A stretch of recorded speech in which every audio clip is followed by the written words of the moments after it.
Hello use நம்ம இன்றைக்கி பார்க்க போகிறது பயோசெப்டி டேங்க் பற்றி பார்க்க போகிறோம். ஸோ பயோசெப்டி டேங்க் அப்படின்றது இன்னும் இல்லை, நம்ம போடுற டாய்லெட்டில் வரக்கூடிய வேஸ்டேஜை வந்து வாட்டரையும் சாலிடு வேஸ்ட்டையும் பிரிச்சுட்டு நம்ம வாட்டரை மட்டும் வேற ஒரு பர்பஸ் ரீசைக்கிள் பண்ணுறதா வந்து நம்ம பயோசெப்டி டேங்க் அப்படின்ற பற்றி சொல்ல போகிறோம். நம்ம பயோசெப்டி டேங்கை வந்து நம்ம சிவில் ஒர்க்கில் வந்து நம்ம பண்ணியிருக்கிறோம். சாம்பர் ஒன்றில் பார்த்தீங்கன்னா நம்ம டாய்லெட்லேருந்து வரக்கூடிய டைரக்ட் வேஸ்டேஜ் எல்லாமே நம்ம உள்ள டேம்ப் ஆகும்.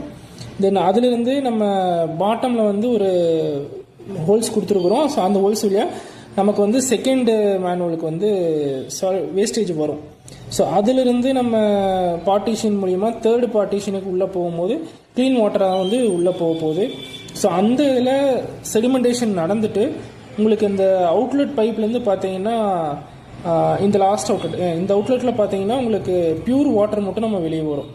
ஸோ நம்ம செப்டி டேங்க்லேருந்து வர வாட்டர் கூடிய வந்து ஒரு ட்ரைனேஜ்லேயோ இல்லை வந்து நம்ம ஒரு வீட்டில் ஒரு பிளான்ட் வச்சுருக்கிறோம் அப்படின்னா நம்ம அதில் விடுறதுக்கு கூட இந்த வாட்டர் வந்து உங்களுக்கு எந்த ஒரு வேஸ்டேஜ் எந்த ஒரு ஸ்மெல் வந்து அதில் இருக்காது. ஸோ இதுக்காக தான் வந்து நம்ம பயோசெப்டி டேங்க் அப்படின்ற மெத்தட் வந்து நம்ம ஃபாலோ பண்ணிகிட்ருக்குறோம். ஸோ இதுக்காக நீங்கள் வந்து ஒரு பிளாஸ்டிக் மெத்தடில் ஒரு ஆன்டி டெர்மைட் பண்ண ஒரு பிவிசி மெத்தட்லேயே நம்ம பண்ணுறதை நம்ம பார்த்துருப்போம். ஸோ இது வந்து உங்களுக்கு லைஃப் லாங் வந்து மெயின்டெனன்ஸ் ஃப்ரீயாக வந்து நம்ம சிவில் ஒர்க்கில் பண்ணியிருக்கிறோம். ஸோ பயோசெப்டி டேங்க் என்ன கான்செப்டோ அதை தான் வந்து நம்ம சிவில் ஒர்க்கை நம்ம முடிச்சிருக்கோம்.